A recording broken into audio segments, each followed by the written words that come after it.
Students हम अपने lecture को कंटिन्यू रखते हैं जो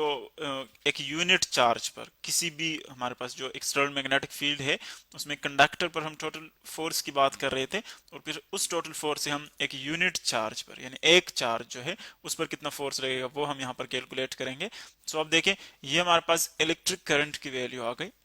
in the terms of charge Q charge total number of particles और ये ए हमारे पास एरिया आ रहा है उस कंडक्टर का क्रॉस सेक्शनल एरिया और ये है स्पीड या वेलोसिटी ऑफ इलेक्ट्रॉन्स हम कह सकते हैं किसी स्पेसिफिक डायरेक्शन में।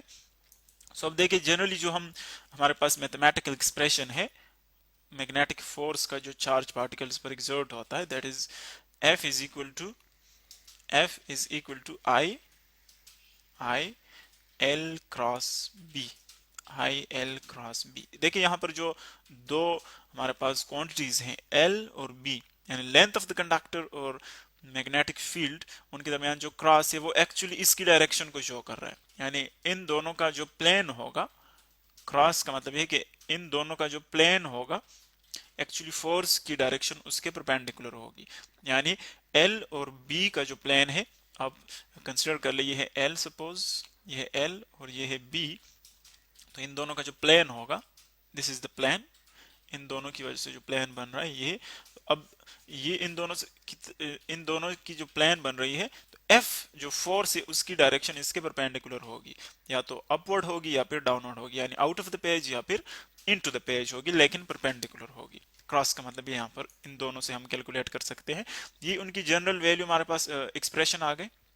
आई एल क्रॉस बी। अब देखिए आई एल क्रॉस बी एक जनरल हमारे पास मैग्नेटिक फोर्स की जो इक्वेशन है वो है आई की वैल्यू हम यहाँ पर कैलकुलेट कर चुके हैं क्यू एन ए वी। सो इसको हम यहाँ पर अगर पुट कर ले सो इक्वेशन कुछ यूं बन जाएगा आई की जगह ये वैल्यू पुट कर ले ये बन जाएगा Q N A V into L cross B into L cross B. देखिए अगर हम वेक्टर नोटेशंस यहाँ पर देखें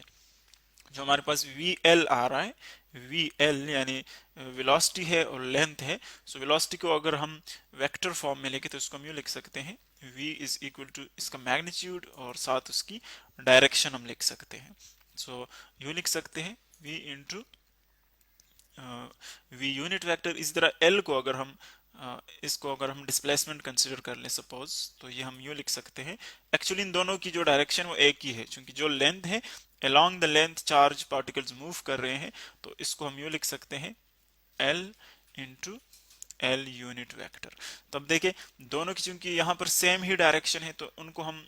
रिप्लेस भी कर सकते हैं यानी एक अगर वेक्टर फॉर्म में गिवन है और दूसरे का सिर्फ स्केलर फॉर्म गिवन है तो उसको हम कन्वर्ट कर सकते हैं दूसरे फॉर्म में यानी हम यूँ लिख सकते हैं इसको F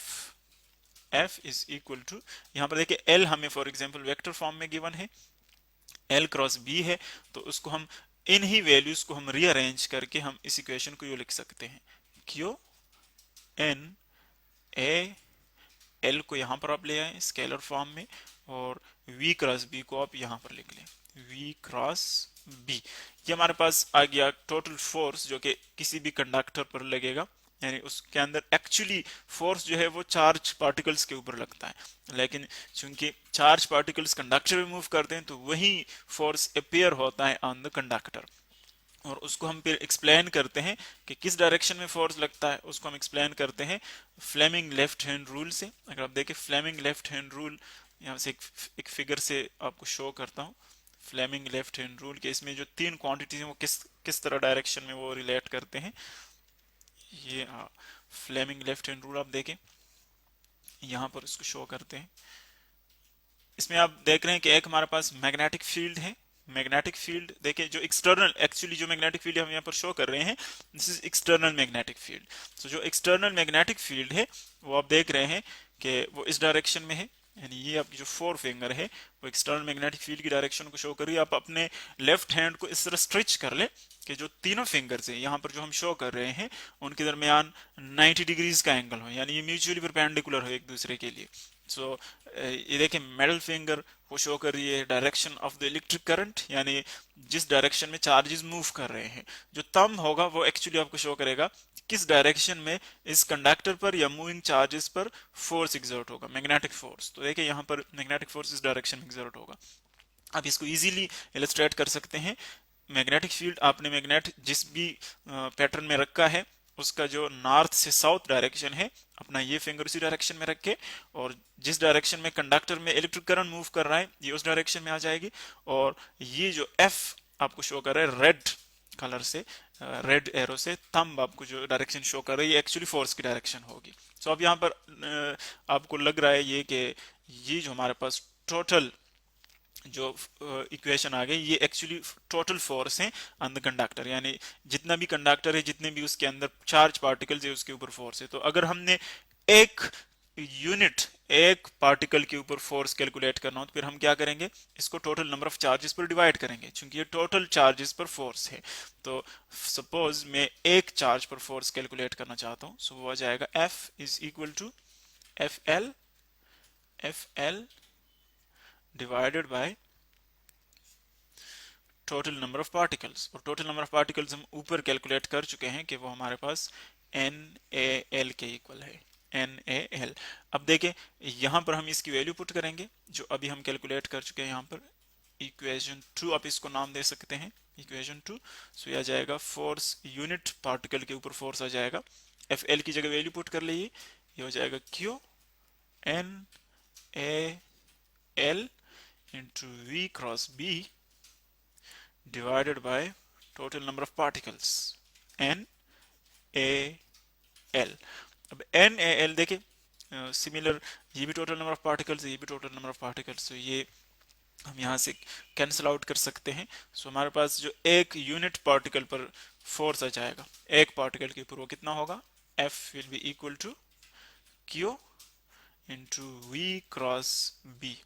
तो एक्चुअली आप फ्लेमिंग लेफ्ट हैंड रूल से भी उसकी डायरेक्शन कैलकुलेट कर सकते हैं, और आप यहाँ से भी कैलकुलेट कर सकते हैं उसकी डायरेक्शन, क्योंकि यहाँ पर जो प्लेन बन रहा है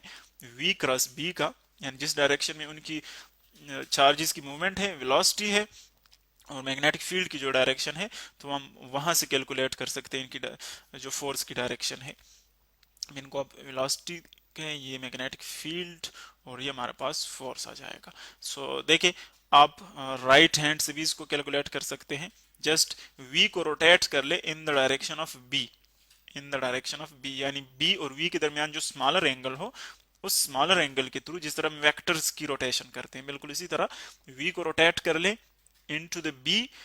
अपने राइट हैंड से उस डायरेक्शन में जिस डायरेक्शन में दोनों के दरमियान स्मॉलर एंगल हो। तो जो आपका थंब होगा वो आपको डायरेक्शन देगा किसका, F का, जो मैग्नेटिक फोर्स है किसी भी एक पार्टिकल के ऊपर उसका डायरेक्शन देगा। अब ये हमारे पास एक जनरल इक्वेशन आ गया, लेकिन अगर चार्ज पार्टिकल्स आप मुख्तलिफ कंसिडर कर रहे हैं, सपोज आप प्रोटॉन कंसिडर कर रहे हैं कि प्रोटॉन पर हम डायरेक्शन किस तरह कैलकुलेट कर सकते हैं, या फिर इलेक्ट्रॉन पर किस तरह कैलकुलेट कर सकते हैं, सो फिर उसके लिए जस्ट आपने नेगेटिव सेंस उसका पुट करना है कि ये हमारे पास जो पॉजिटिव चार्ज है, चूंकि यहाँ पर कुछ आपको साइन नजर नहीं आ रहा, सो एक्चुअली पॉजिटिव चार्ज, यानी पॉजिटिव चार्ज जितने भी है वो आपको ये डायरेक्शन देगा। और अगर आप इलेक्ट्रॉन कंसीडर कर लें तो जस्ट इसको रिप्लेस कर ले इलेक्ट्रॉन से, यानी माइनस क्यू यहाँ पर पुट कर ले, तो जब माइनस क्यू पुट करेंगे तो फिर उसका जो फोर्स होगा इलेक्ट्रॉन के ऊपर वो भी रिवर्स होगा। सपोज पॉजिटिव चार्जेस के ऊपर ये अपवर्ड फोर्स आ रहा है for example, so negative charges के ऊपर डाउनवर्ड फोर्स होगा। अगर पॉजिटिव फोर्सेस के ऊपर लेफ्टवर्ड फोर्स है तो नेगेटिव फोर्सेस के ऊपर राइटवर्ड फोर्स होगा, यानी दोनों के ऊपर जो डायरेक्शन ऑफ फोर्स है वो एक दूसरे के अपोजिट होगा।